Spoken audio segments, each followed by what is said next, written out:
opportunity today to introduce something I've been involved in for at least 20 years, that is the Human Awareness Institute, which I personally believe is provides an opportunity for people to do something we don't do very well in the United States of America, and that is to get close to each other physically and seeing hugging as a good thing rather than a sign that you're somehow weird. And in fact, I believe it so strongly that in my book, How to Live the Good Life, A User's Guide for Modern Humans, in chapter 19, Organizing for an Enlightened Community Made Up of Enlightened Persons, and under the 10 levels of human development, I say in the second level, physical affection, I mention the Human Awareness Institute as a resource for working on this. And I think, and I try to present that whole thing. The book is not very popular, partially because I say weird things like that.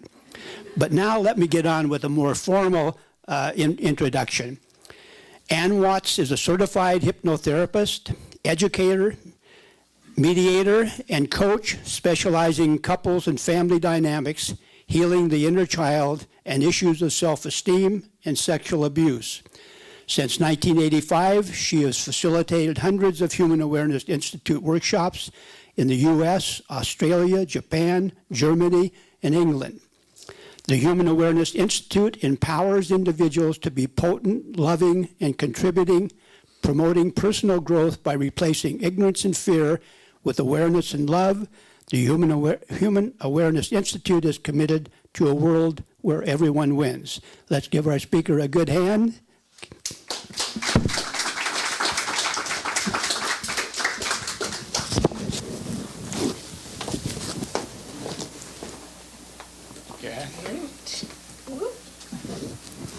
Okay, I've got to turn my mic on, huh? That would be an idea, right? Okay, how's that? Good. And you let me, ooh, ouch, sorry about that. Let me know if you can't see me well enough. I'm one of those short people. Hi, everybody. I'm really delighted to have been invited here to talk to all of you about my passion in life. And my passion in life is leading the workshops for the Human Awareness Institute. I did my very first workshop in 1983 as a participant. And in those days, the workshops were at Harbin Hot Springs. Many of you may have heard of Harbin Hot Springs. And when I went to my first workshop, what I discovered was a philosophy of life that I wanted to live and breathe. And I thought, well, the only way I'm going to do that is if I keep coming back. And what you need to know about me is I'm a basic introvert. And so the idea of me ever being in front of people was not my thing.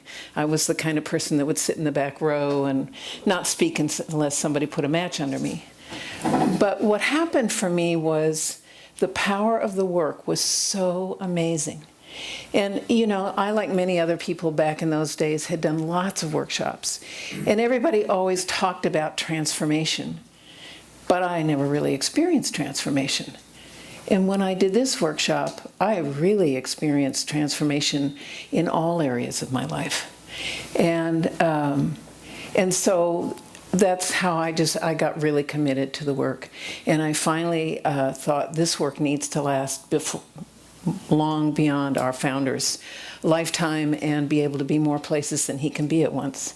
So I went with terror and said, I want to learn to do what you do. And so I did. And as I say, it's been my life's passion. I've been leading workshops since 1985. I want to tell you just a little bit about our founder, Stan Dale. Anybody here ever hear of Stan Dale? Yep. He was a remarkable man, really brilliant. And he had an experience in Japan. I'm not going to go into any long stories because I've got such limited time. But he went to Japan and had an experience where he got to see people being with each other, treating each other with the most dignity and respect and kindness. And Stan came away from there thinking, why don't we all do that all the time, right? And so that was kind of the beginning seeds of what we do. And then he was on the radio, and he had the first call-in psychological radio show in Chicago. And of course, every time anybody wanted to talk anything about sexuality, it was put off the air right away. And Stan thought, this is crazy. This is part of being human. Our sexuality is a part of our humanism. And so that was another major seed for him that had him start these workshops back in 1968. And Stan, we just honored 10 years since his death, and the workshops continue, and we're, as Art said, we're in many places all over the world, and now including Canada. Canada is now on that list. So, you know, when Art contacted me and he said, will you come and do this? The first thing I did, was to go to your website and read the manifesto. And as I read it, I thought, wow, we have so much in common. Our core values are in common, right? And by, like, the words treating each person with worth and dignity, and then experiencing wonder and awe in the joys of human experience. Yes, absolutely, right? And so I'm going to read the full mission statement, or read part of it, and I'm going to read the whole mission statement of the Human Awareness Institute. And I invite you, if you'd like, just to let the words land, to take a breath and close your eyes. If you hear better keeping your eyes open, I understand that. So, the mission of the Human Awareness Institute. The Human Awareness Institute, acronym of HAI, H-A-I, empowers individuals to be potent, loving, contributing human beings. HAI promotes personal growth and social evolution by replacing ignorance and fear with awareness and love. The Human Awareness Institute aims to create a world where people live together in dignity, respect, understanding, trust, kindness, compassion, reverence, honesty, and love. HAI is committed to creating a world where everyone wins. And I always like to remind people that winning doesn't necessarily mean getting our own way, because sometimes getting our own way is not really winning, but really being able to be in communication in such a way that everybody feels like we're in this together and we're winning together. So that's our mission statement. If you've closed your eyes and you'd like to reopen them, please do. Another diversity is another thing. That the words respect and compassion, those are in your manifesto. And I want to say some words that are really important to us in our work. One is choice. Choice, being at choice. And we talk about that a lot, really getting people to look at their choices and why they make the choices they make, and what, you know, like what's the driving force behind that? Permission. It's all about permission, giving each other permission, checking in. Right? Consent. So consent is that checking in, like really being with each other to make sure whatever we're engaging in is okay with each other, that we're good for this, right? And lastly, confidentiality, so that people feel safe to say what's in their heart and what they want to have heard, and know that it'll stay right with the group that they're speaking to, and it's not going to go further than that. Are you having a hard time hearing me? Yeah, you need to raise your What's that? voice up. Put my voice up. Okay, I'll try. I've just come off of coughing spasms for 2 months, so my voice is still not all the way back. So anyway, that's kind of the basic core I want to tell you about, and I've got lots of materials here for people if they want to see those. And because our work is primarily experiential, I want to invite you into experience. And how I want to start that, there's an exercise that we start every workshop with called Hand on Heart. And it's an opportunity for people just to connect with each other in a very deep way, right? And so we don't have the time to we would normally do the whole group and we don't have time for that. So I'm going to give you a taste of it, okay? So I want to invite people to stand up and find the little spaces in the room. Find a partner. Find somebody to stand facing, and then I'll tell you what's next. Okay, and Jim, if you would come up here with me, we'll demo what we're going to do. Okay, and then if you look up here, Jim and I are going to model. So I'll be saying some words, and you all will just be sending the message through your eyes to the other person. You don't need to say any words. And what we do is we put our hands right on our hearts. We make eye contact, and this is from a Sufi tradition, what we're doing here. And just really looking for his positive intent, his vulnerability, his humanity, just seeing all of that as I look into his eyes. And then I might say some words like, I'm honored to share this moment with you. And then I'll say, open your heart. So we gesture opening our heart to our partner. And then kiss the hand. And take a step. Now you're going to find another partner. So in the circle we do take a step to the left, but you guys will find another partner. Now you don't have to kiss the hand if that seems over the top, right? You can do a little namaste or whatever feels appropriate to you. And the other thing about that is, remember, it's about choice. Really what this exercise is about is staying in eye contact from when you start until it's complete, so that you're really with each other, right? Okay, we're not with our devices, we're not with, like we're with another human being. And that's what's really special. And I'm going to invite one of you to tell the other, what are you feeling? What are you experiencing? What's happening for you? Okay? And your partner is going to listen, and they're not going to interrupt you. They're not going to try to fix you. They're just going to hear you exactly what you're sharing, okay? So one of you let your partner know, I'll go first. Not the old you first, but I'll go first, okay? And number one, please share with your partner what you're experiencing so far. Please begin. I'll give you a couple of minutes for that. When you tell someone about you, you're letting them in, right? So that very personal moment is an opportunity to let someone else in. And the greatest gift we can give people besides that is our ability to listen, to just listen, to receive another human being. So one of the things we teach a lot is how to be good listeners, right? It's really important. It's important in every relationship. So the next thing that's really significant about the Human Awareness Institute is the invitation to nurturing, tender, caring touch that has nothing to do with sexuality. Every human being needs nurturing touch.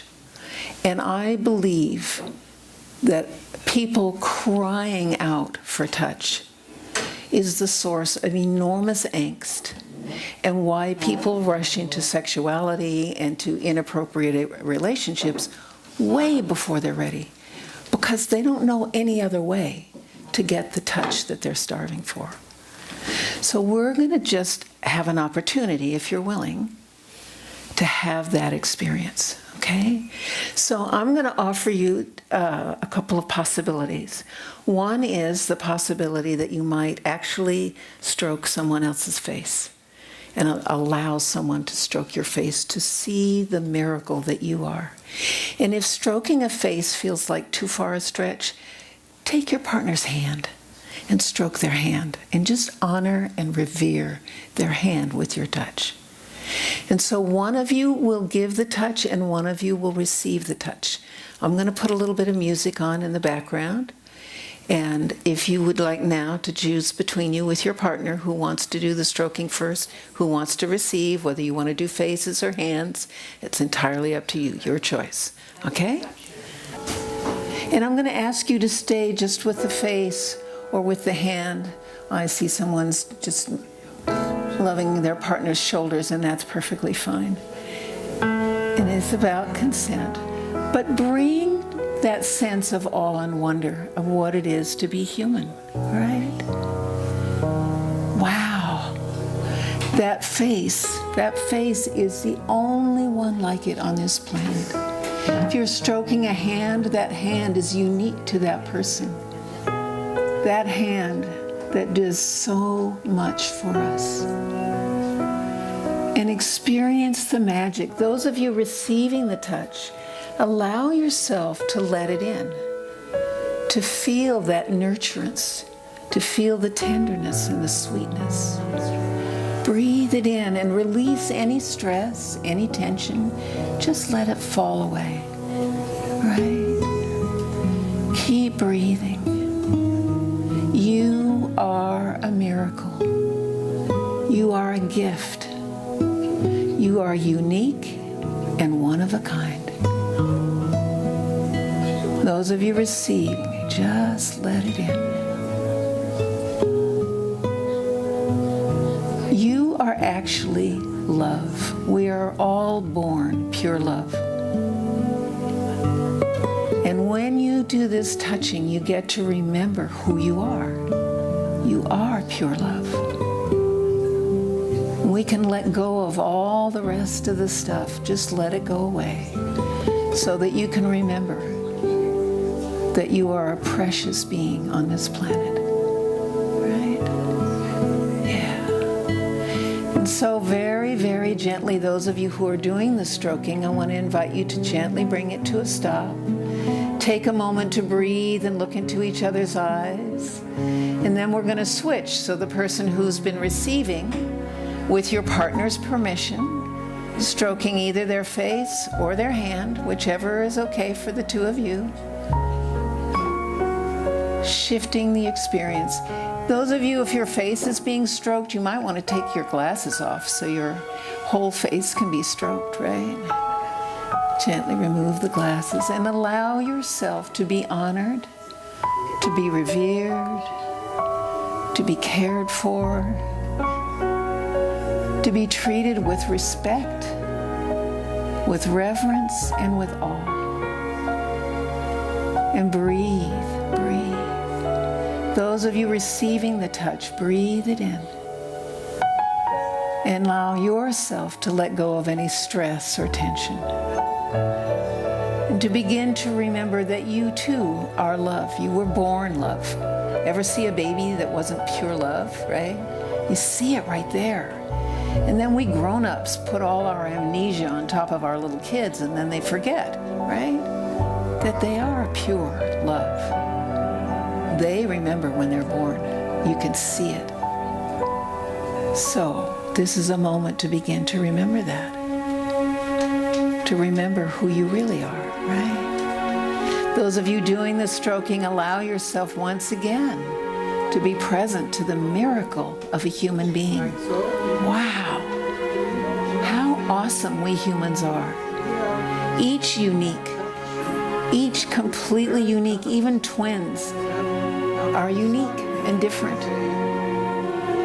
Twins, triplets, quadruplets, all unique and individual. Right, so we have our samenesses and we have our differences. Let's honor that which is same and that which is different. Let's celebrate it with this nurturing, tender, respectful, kind touch. Yeah. And then just gently begin to bring this stroking to a close. Gently bringing it to a close.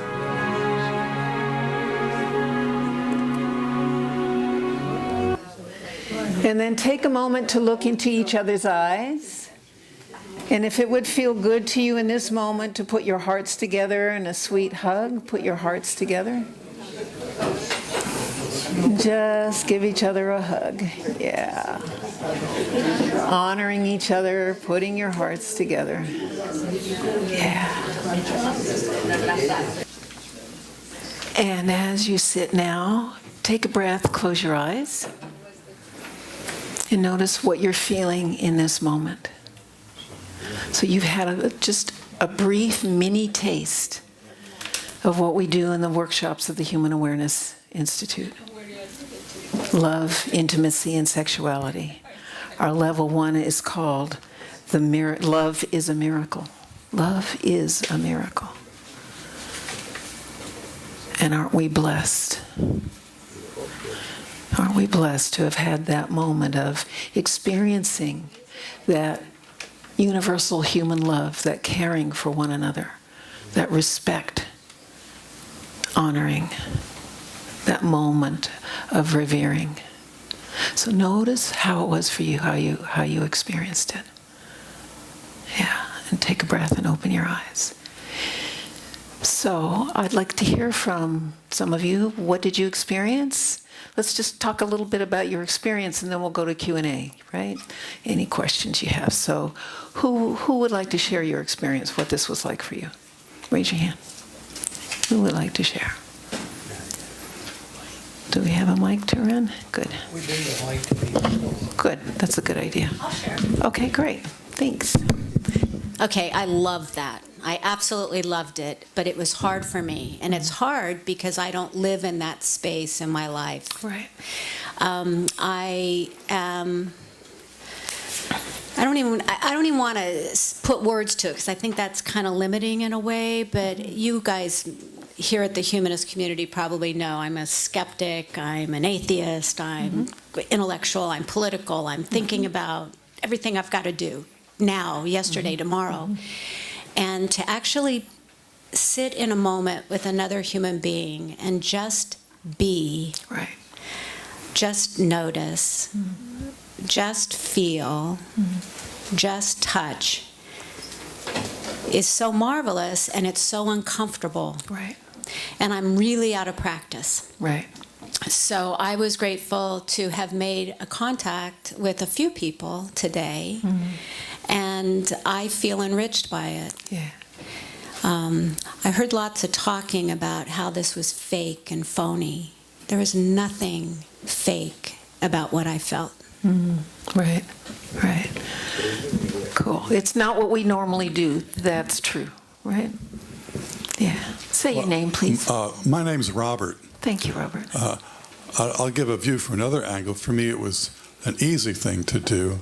It was something I do all the time. Nice. But I do it in my mind mostly. But I do it quite frequently in life. I imagine another person and imagine what it's like to be in their skin, I guess, or try to, and to touch that skin, to feel it, and to appreciate their precious efforts and struggles and joys and that kind of thing, and to know them. But I want to say that this is not something I would want to do to any stranger all the time. Right. Just as I begin a conversation with a person, a stranger, you kind of feel, how much do you want to go into depth? Is this worth investing more time, more mind? Right. Yeah. So what you got to do is take it out of your mind, out of your head, into your body, and have the actual experience of it, which is lovely. And I feel like our workshops are like a school. You know, a school to get the tools to take home to the people in your life that it's appropriate with, right? To share more intimacy, to share more kindness. You know, I feel like we're in this world where everybody's in their devices all the time. And there's a huge loss of human connection. Heart to heart, caring, tender, time with others. And so this gives us that. That's what you just got to experience, is having that experience with each other. Yeah, thanks. Who else would like to share your experience? Couple back here.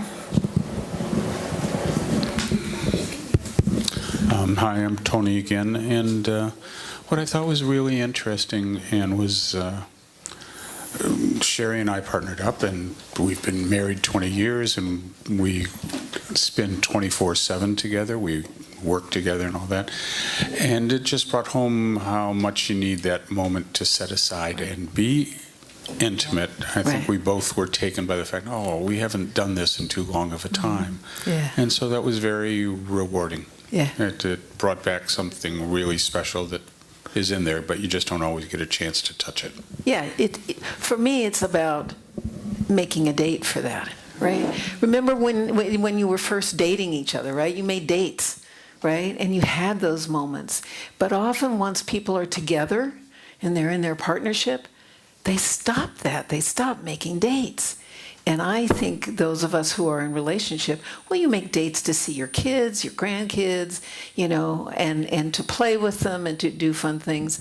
Make dates with your partner in life and savor those dates. Like really use them to connect rather than just same old, right? So what we do is we just help people really get that in their being, right? So that they get used to it and it becomes more habitual. Yeah, I mean, people tell us all the time. It happened to me. My life changed because of the work. Completely. And I hear it all the time from people. Their lives change because of this work. There was a gentleman over here who had his hand up. Hi, I'm Frank again.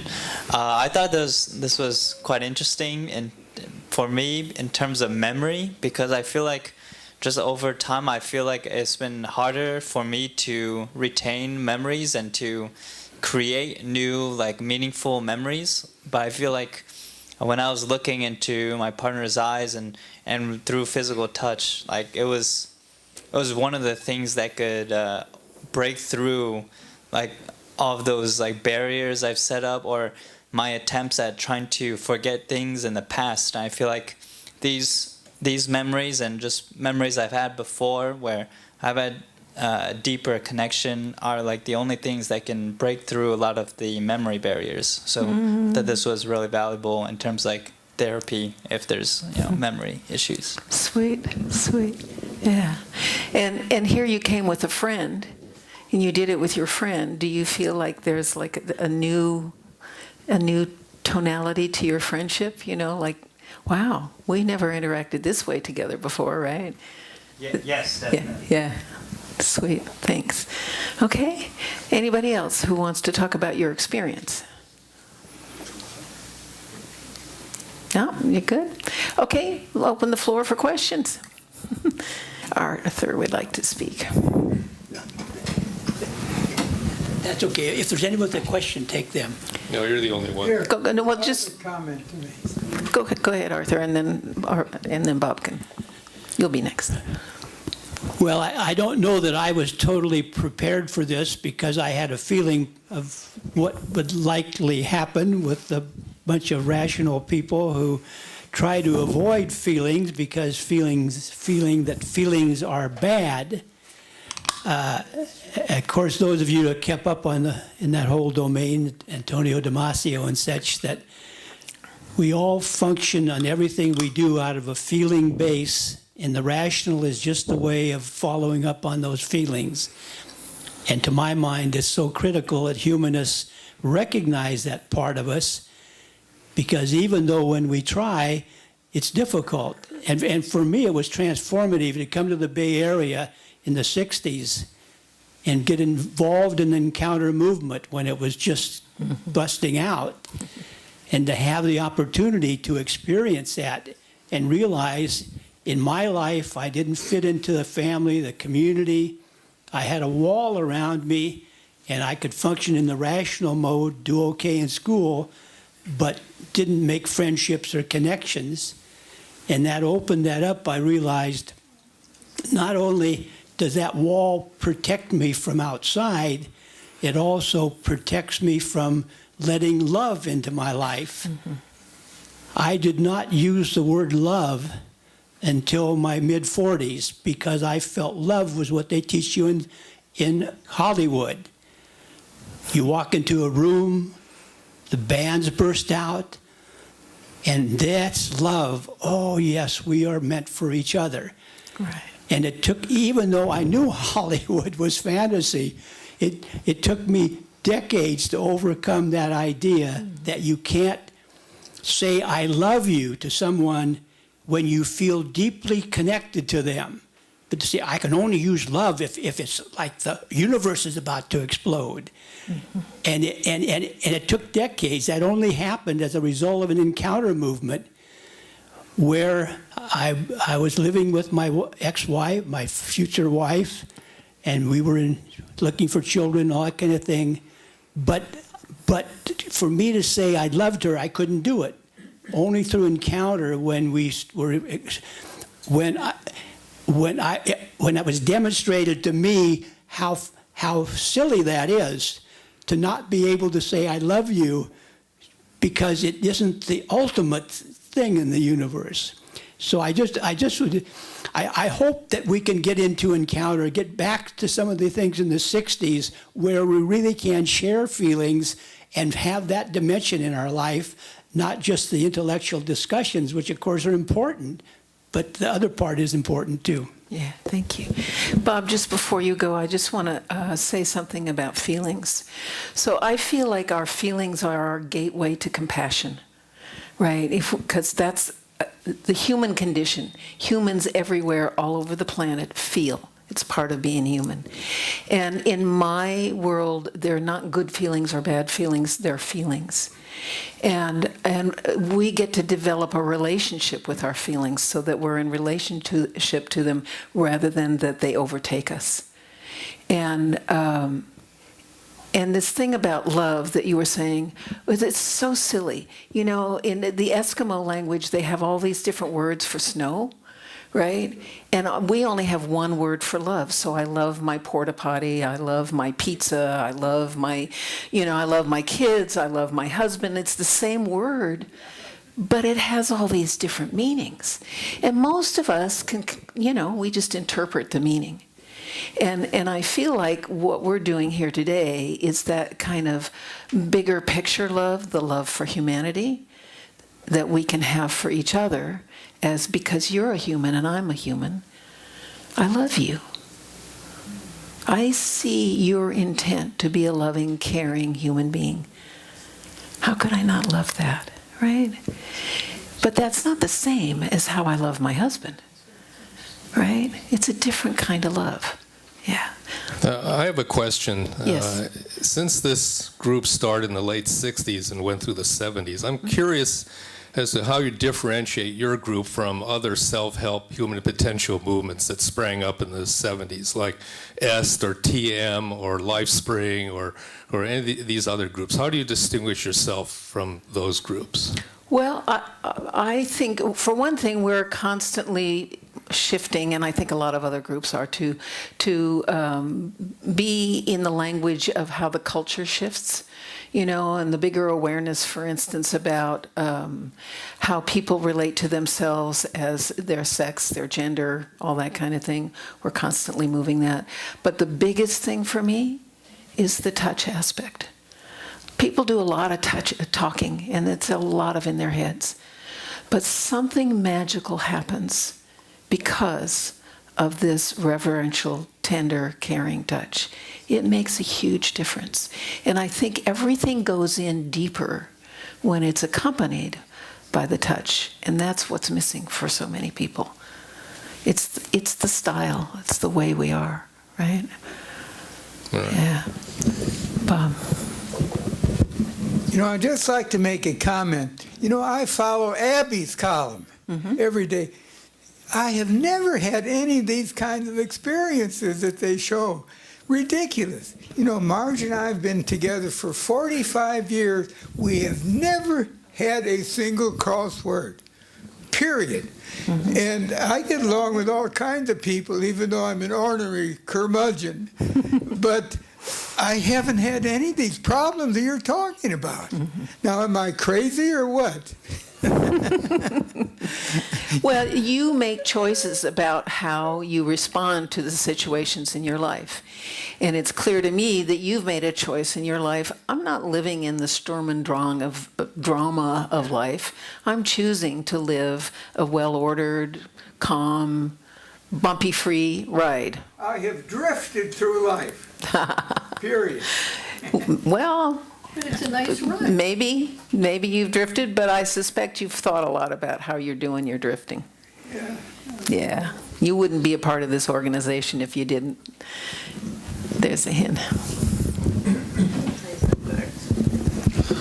I'd like to tell a story about Stan Dale. When he was at the top of his career doing sex workshops one after the other, he sent a check to the state of California for one of those personalized license plates. Right. He wanted it to say, "Sex is okay." Right. They sent his check back with a comment they didn't think it appropriate for a license. So we sat down and wrote another letter to the state saying, is it the official position of the state of California that sex is not okay? They sent him the license. It's true. It's a true story. Oh, yeah. Yeah. In the back there. Wait for the mic so everybody can hear you. Yeah, I'm wondering how Yeah. psychoactive drugs have become, if they've become integrated in your process, like ecstasy or MDMA. No, not at all. No drugs, no alcohol. We're a drug and alcohol-free organization. Yeah. Are you aware of its use? Oh, sure. Yeah. And I know lots of people who have interacted with those drugs, but as an organization, it's not part of what we do. Yeah. Do you have any comments on it, despite it's not part of your organization? No, I think it's such an individual choice. Yeah. Thanks. Anybody else? Repeat the question. Oh, he wondered if I had any further comments on it, and I don't feel like I really do. Yeah, thanks. It just occurs to me that, do you think that the use of those drugs are giving the same kind of response, or that you're getting this way? I mean, the way what we just did today, do you think is that the drugs are a substitute, and that's what they're really getting out of the drugs? I think for some people, I mean, I hear that especially about ecstasy, but personally, I love being able to have that experience with drug-free, right? To be able to not be altering my body or having any effect on my brain cells or any of that, but to have this experience completely sober, so to speak, and to be able to open my heart and feel that love and give that love, for me that's the grace of being. Yeah. So I don't feel a need for the drugs to have that experience. I had a question about your workshops. Do you have, I don't know, a series of workshops where there is no touching for people that are uncomfortable with that, or? Not really. Really, because touch is so central to our work. Now, you talked about how uncomfortable it can be at first. And like I've said, everything's a choice. And there are people who come in and they sit with their partner and they're not ready to touch. And they don't. As they move through the weekend, most people begin to shift. Now, there are a few people who have a certain condition where touch is like nails on a chalkboard, like they can't touch. But they still get value out of the workshop. We had one woman who did the workshop, and she did most of it behind screens. And when she was done at the end on Sunday, she said, I got more out of this weekend than 10 years in AA and therapy. So it's amazing. You can do the workshop in lots of different ways. When we say we're about choice, we mean it, and people get to choose. I do want to say that we have some flyers here. We have some what we call free mini workshops, and they're all over the Bay Area. And if you wanted to have like a 2.5-hour introduction to the work that we do, you could go to one of those. And I also made this little list that talks about the weekend workshop that we do. And I just want to point out, we have one September 15th to 17th in Santa Cruz in Happy Valley. So that's nice and close for you guys. And so I have this for people who are interested. If you're interested in more information, you can put your name and information. There's a paper here for you to sign up and help yourselves to anything that's on the table. I also, we have our mission statement on refrigerator magnets, so if you want to have a little gift to take home, you can take one of those home with you. Well, Okay. it's time for our preparation for the potluck, so thank you very much for your presentation. Thank you. Thank you all.